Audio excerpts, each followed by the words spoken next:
Hello everyone, Katobi here. Today I'm cooking for you butter chicken soup. That's right, butter chicken, but with a twist. It's going to be in a soup. It's going to be lovely. I've done this before. Trust me, I'm a trained nothing actually. So what you're going to need is 700 grams of a diced chicken. Make them roughly the same amount of size. When you cook it, it'll make it easier in the fry pan. You need some garam masala. This is a tablespoon, one large tablespoon. 15 grams, I measure them out. I also have 15 grams of salt. I use pink Himalayan salt. It's really good mineral profile. And also we've got some Greek yogurt. I'm only going to need 250 grams of that. Put all that together in the bowl and then we'll mix it together. That is going to then go into the fridge.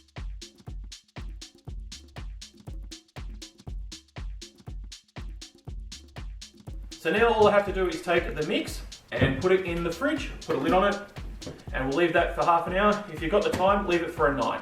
All right, let's go put that in the fridge. While that is in the fridge for the next half hour, I'll start cooking the soup. First, we're gonna need a large saucepan, pan, thing. Cook your soup in something large. And you're gonna need your little soup booties if you have one like this. I laughed at my little soup booties. Look at them, they're so cute. When I went to grab it for the first time and burnt the hands were like, you should have worn the booties, idiot. Remember to get the little booties. Look at them, they're so cute. You need a really large saucepan for this recipe for the size I'm making. So now we've come over to the stove, large pan, and I just coat the bottom. Olive oil is good for you. It's extra virgin, so it hasn't been messed with. It's good stuff. Get your extra virgin olive oil. Put that in the bottom of the pan. I've actually got the pan heating at a high temperature. And so what I'm going to do is get the oil nice and warm, and then I'm going to chuck in the cabbage, which we'll start off with. Next, I just need to cut up the half cabbage. And now that the cabbage is all cut up, we're going to chuck it in the pan. So let's go over to the pan. We're back over the pan. You can see the oil is just starting to smoke, which is a good thing. And there we go. Now I'm just going to cook that up a little bit. Once it's reduced down, then I will chuck in the next ingredient. The cabbage is now simmering down a little bit. It's lost some of its rigidity, and just keep turning this every now and then because you really don't want it to burn. And what we're really trying to do is get the water out of that into the rest of the pot. Alright, don't film this part, okay? We need everybody to think that I cut these mushrooms up myself and that we just own a container. This one I'll just push out over here and we'll put a knife in. Okay, you ready to... Yeah, you're right. So then just cut up some mushrooms, some white mushrooms, really fine, and chuck them in the pan once the cabbage is simmered down a bit. I hope they believe that. Turn down the temperature, so it was at 7, now it's at 5. That's basically on a medium heat. What we're left with is the cabbage has now reduced in size and also released some of its liquids. So now we need to add in the mushrooms and they will do the same, they'll reduce in size. This recipe actually needs no stock liquid. And that looks like a lot at the moment, sitting about here on the pan height. So we'll just put the lid back on, stir around in a couple of minutes. That'll reduce down some more and we'll have a bit of liquid in here.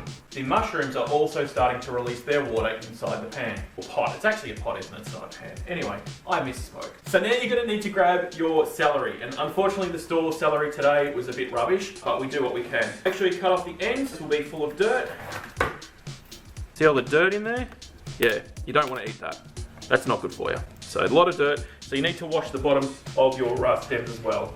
Cut off the bottoms of both of them, and then we'll go to the sink and give them a quick wash, and then we'll slice them up. So now that I've washed up the celery, I am going to now cut it up, and we'll dice it up. The smaller you dice it, the easier it is for it to release its water in the soup. It will release its water quite easily. Start to measure out the amounts of spices. These are the spices you're going to need to have to be able to make butter chicken soup. Garam masala, turmeric, however you pronounce it, onion powder, garlic powder, chili, I like hot paprika, cumin ground, I use ground white pepper, and ginger, clearly ground. Put all of these in 2 bowls. 1 bowl is for the chicken, when we cook that up, and 1 bowl is for the soup. We've measured out all of the spices that we're going to need, and we have 2 bowls worth of spices. Look in the description down below for how much of these spices I used for my recipe. By the way, you can use fresh garlic if you like, and also fresh onion. You can use fresh chili. If you've got it fresh and you want to use it, you do you. We have had the mushrooms on for a little bit now while we're messing around with our spices, and as you can see, there's a lot of water in there. Veggie juices. And that is going to be our base, our stock. Now that the mushrooms have started to simmer down or are simmering down, we can add in the celery. And celery is largely water, so this will add a lot more liquid to the mix. Bang the lid back on. Now we leave it for a little bit until the celery has started to lose its water. Just keep stirring around the pot every now and then. I heard all the cool chefs clap to make their foods come out of their bags. Watch this. Isn't that amazing? Clapping for cooking. I need that on a t-shirt.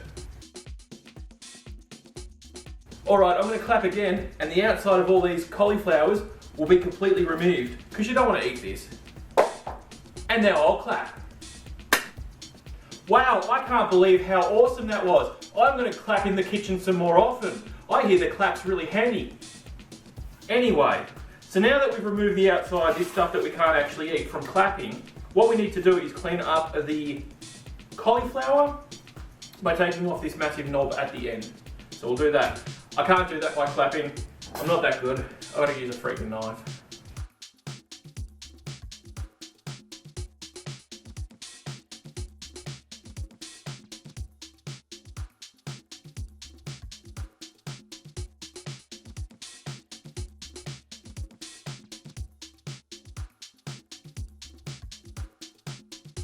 So now that I've cleaned up the bottom of the cauliflower, what I can do is I can cut the little florets off now, and then they can go in with the rest of the soup as the water has started to come out of the other vegetables.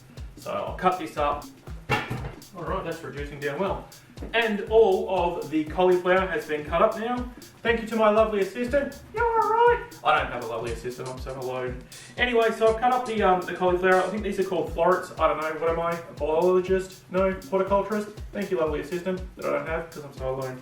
So these will go into the pot now that there's some liquid, and they'll sort of steam, and they'll also release their own water, so that'll add to the water content of the soup. And then we will cut up some more stuff without clapping. Why not? That's what the cool chefs are doing. That is one cauliflower. That is the second one. Now we just put the lid on again. We will let the juices steam.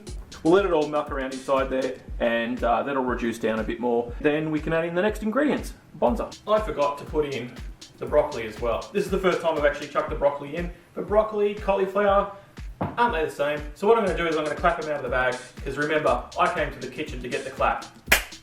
And there we go, out of the bag. Now what we need to do again is like we did with the cauliflower, we need to cut off the stems, but I'm not going to do it personally, we're going to let the clap do it for us. So let's get to clapping. Well, that was bloody ridiculous, but it's worked. I could chuck these in like that, that'll be fine, but what I'm going to do is I'm just going to slice them through here, like this. Don't do this at home, kids. I'm going to do it like this, and like that. And what that does is it separates the core of the stem, and makes it easier for the liquids to get out of the actual stem and for it to cook through. So I'll do that to this one, and then we'll get over to the pot, shall we? Nice. You can see there's liquid now. There's a lot of liquid. We haven't put any liquid in here, and that's just come from the vegetables. When I first did this, I was actually adding my own stock to it, and it took ages to cook down, and then I realized all the vegetables I'm chucking in have their own liquids. So as long as you keep the lid on while you're doing this, they'll release their liquids, and the soup will provide you with the liquid that you need for it. So let's chuck in that broccoli. Oops. Get in there.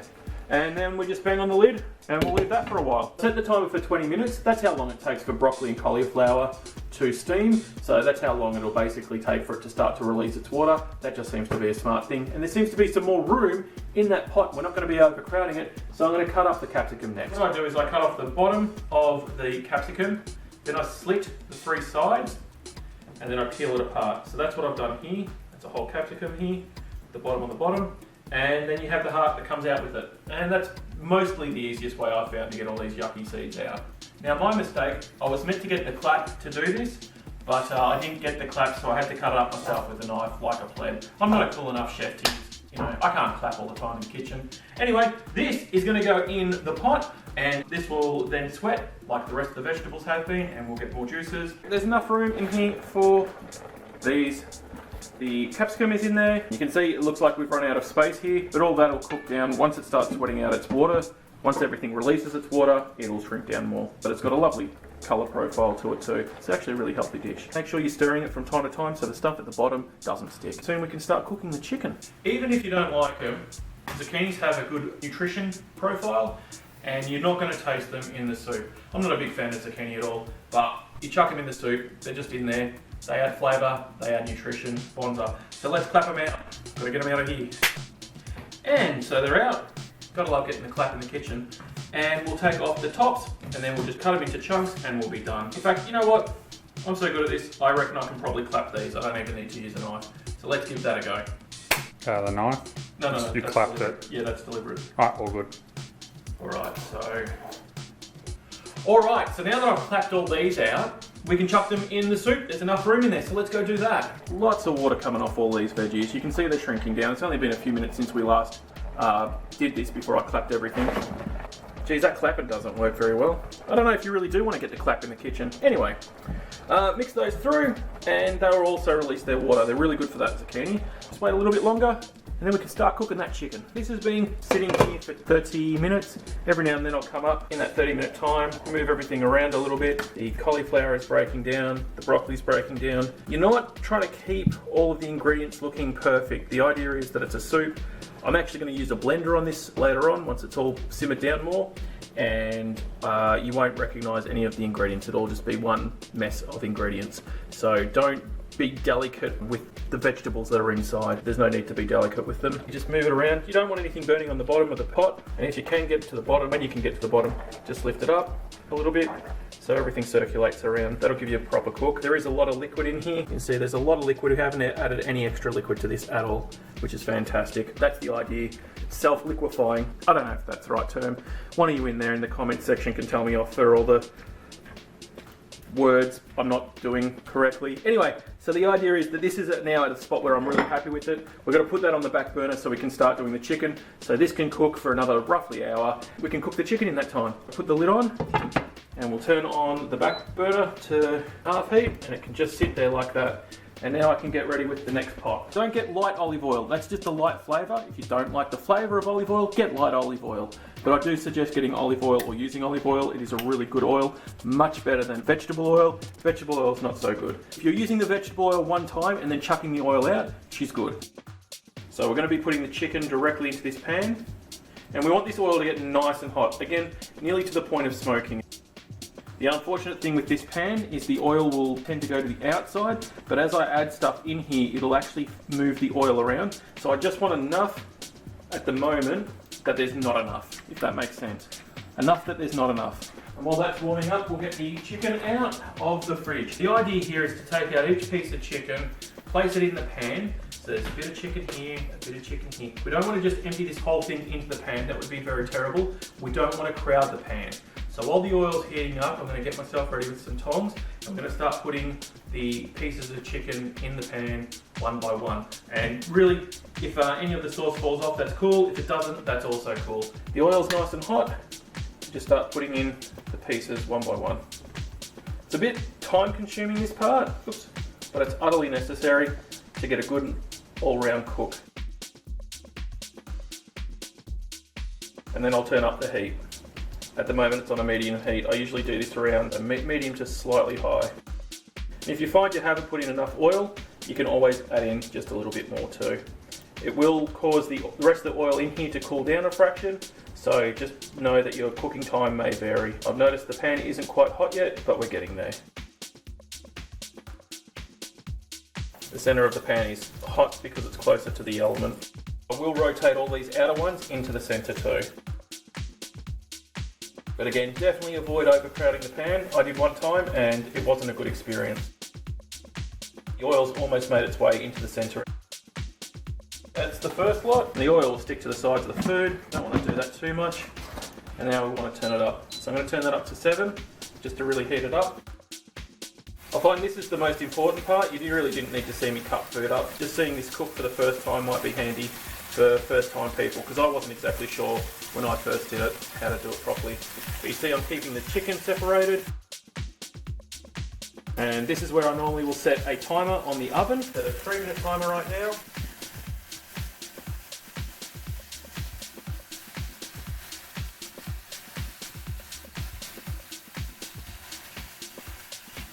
Just rely upon the timer. You only need to wait for the 3 minutes to be done up, and then you want to flip these all over and continue on for another 3 minutes. They don't need to cook all the way through because we are going to be adding them back to the pan in a few minutes.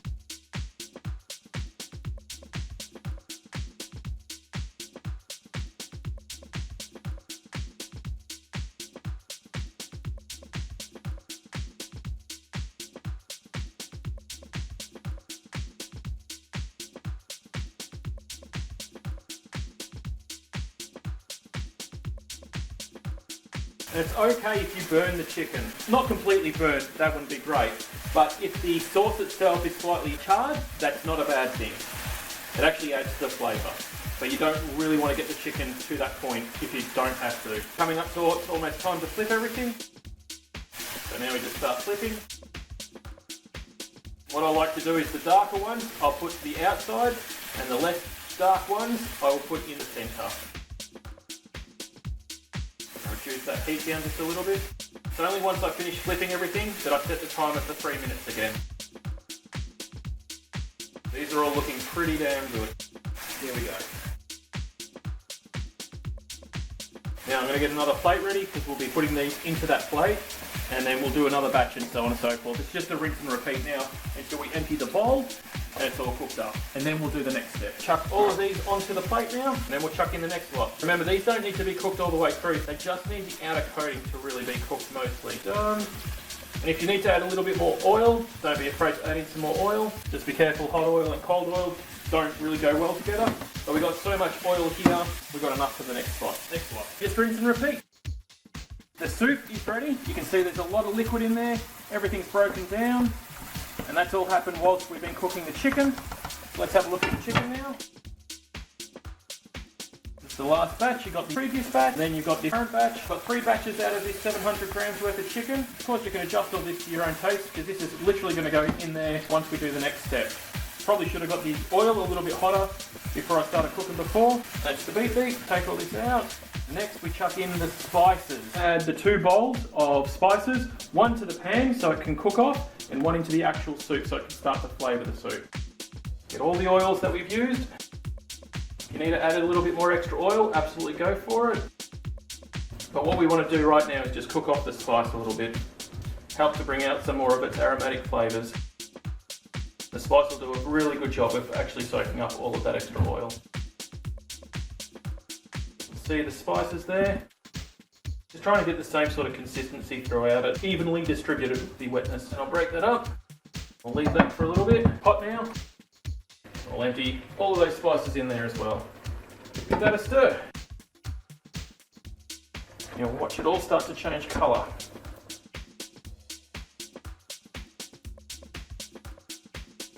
All of those vegetables start to change colour. We'll just leave all that in there now to combine, just like that. Put the lid back on. I've also put the heat down on that to 4, so it's a low heat. Now we're back to the pan. I'm going to turn that up to 6. It's just above a medium heat now. I'm starting to really smell those spices come off. You don't want to burn them, you just want to start to cook them through so they can really start to release their magic. That's about right now. That's about where we want it. Now that we add in the can of tomato, reduce that heat down.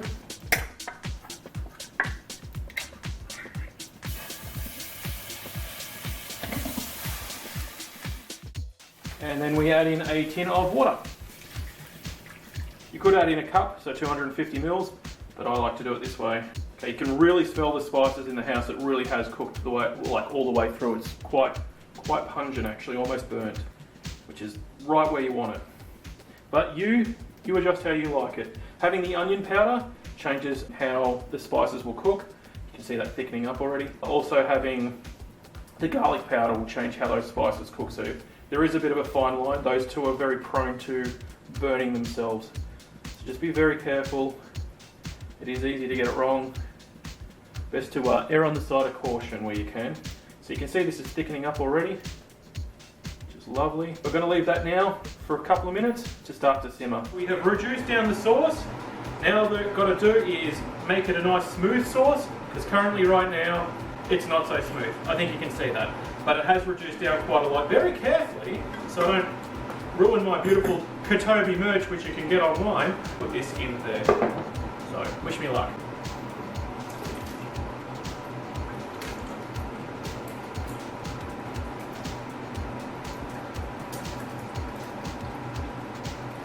Okay, I need a stunt double for this sort of thing. There is a splatter that goes all the way over here.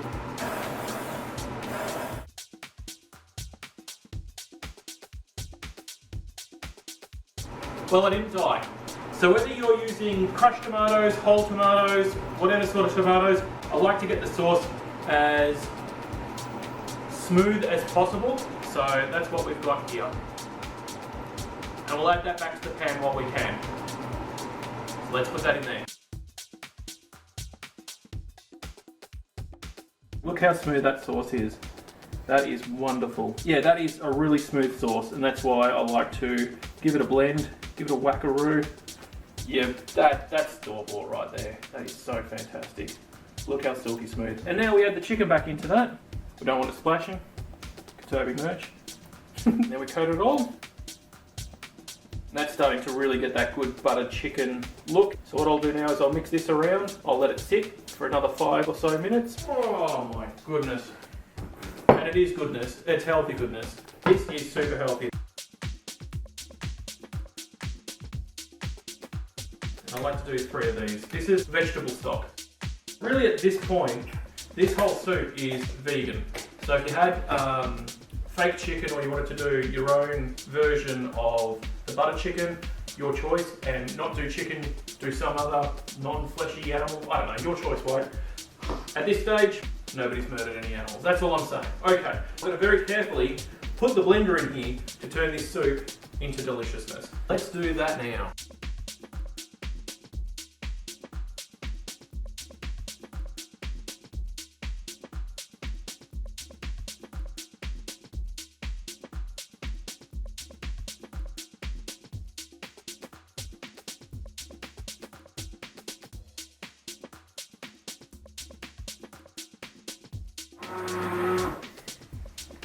That is done. So you can see it's got a lovely consistency now.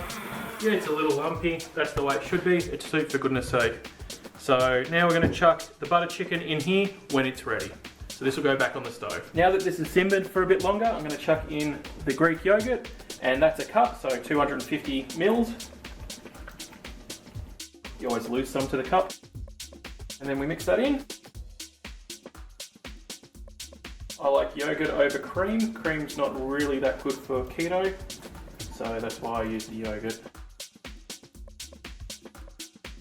Alrighty, so that's almost all stirred through. You can see it's getting a really lovely consistency. It's starting to take on that butter chicken look that we all love. So I'll just stir this through until I've got an even consistency, and then we'll add in the final ingredient, which is the butter. Then once the butter's in, we'll reduce the temperature. That's about right there. So I'll leave that for another 3 minutes, just so it can all come together. The last thing to do is turn off the heat from this one. Gonna let the soup keep staying warm, and we're gonna add the butter. I like to use 100 grams of butter. I would use 200 grams, but my doctor doesn't recommend I do that. Stupid doctor! Anyway, now that the heat's off, we've got to keep stirring, so the butter will evenly distribute throughout the whole pan. Enjoy the time lapse.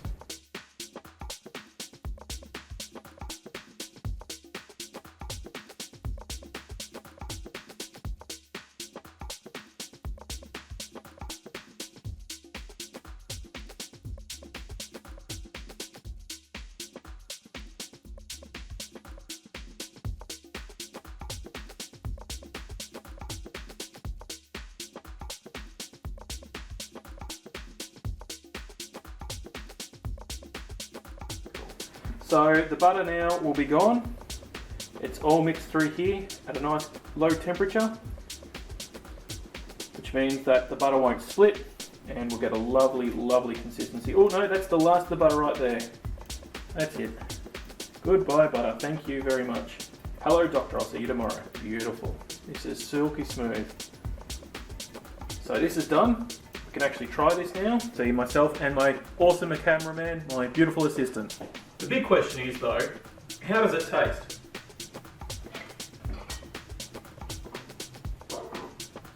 cheese or chicken.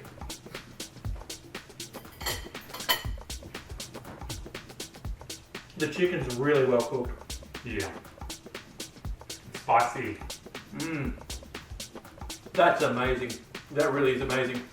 So now, that goes in the pot. Yep, this is the sad part. Anybody who loves butter chicken, turn away now. Remember your pot booties. Super handy. Oh, it's still farting. Oh god, that's such a good consistency. We'll be running the blender through one more time. It'll break up the little pieces like that. It's not a big deal. Butter chicken. Bye, butter chicken. Well, I got that far until some splattered me. And then we blend those two together. So I had to change my shirt. Remember, Kotobi merch. That's right. Don't be awesome. Be amazing. You got it? Now we just have to blend this deliciousness all together, and then we can serve it up.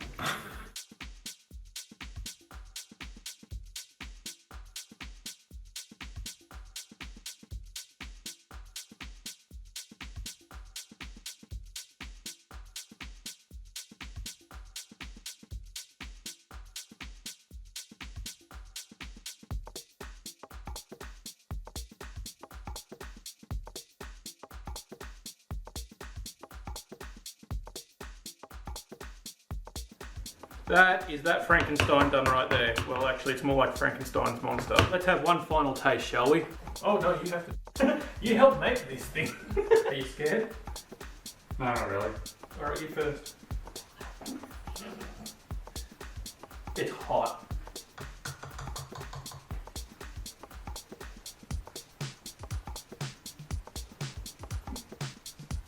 It's not that hot. That's low. You can chuck it all in one go. Perfect temperature Oh my god. and place. Okay, I would like to lie to you and go that, oh my god, it was rubbish, but it wasn't. How did you find that? I liked it. Yeah? Yeah. Skylar's not a big fan of butter chicken. He doesn't get the flavours through. But I think the double up of putting the extra flavour into the actual soup, as well as having it in the actual chicken, Yes, you get both of them. Double Taste both of them, I reckon. fantastic guys. Get Skylar's seal of approval. That's what matters. We'll see you again soon. Or not. It's all your fault, that brings. Bye guys. Bye.